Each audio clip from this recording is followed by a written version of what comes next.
ఎందుకీ మే 1వ తారీఖు స్పెషల్? మేడే అంటే కార్మికుల దినోత్సవం. 1886లో అమెరికా షికాగోలో కార్మికులు 8 గంటల పనిదినం కోసం పోరాడారు. ఈ పోరాటంలో కొంతమంది ప్రాణాలు కోల్పోయారు.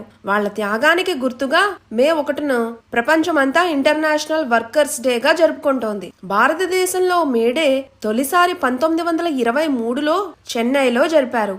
ఈ రోజే ఎర్ర జెండా తొలిసారి ఎగురవేశారు. ఇప్పటికీ ఈ రోజు దేశవ్యాప్తంగా కార్మికుల హక్కుల కోసం ర్యాలీలు, సభలు జరుగుతూనే ఉన్నాయి. ఈ రోజు కార్మికుల కష్టాన్ని గుర్తించే రోజు, సమాన హక్కులు, ఉద్యోగ భద్రతపై చైతన్యం కలిగించే రోజు, యాజమాన్యం మరియు కార్మికుల మధ్య ఐకమత్యాన్ని పెంపొందించే రోజు. మనలో పనివాడు లేకపోవచ్చు, కానీ మన జీవితంలో ఎక్కడో ఒక కార్మికుడి చెమట తప్పకుండా ఉంటుంది. ఈ రోజు ఒక్క నిమిషం తీసుకుని వాళ్ళకి మనస్ఫూర్తిగా ధన్యవాదం చెప్పండి. ఇదే మేడే అసలైన అర్థం.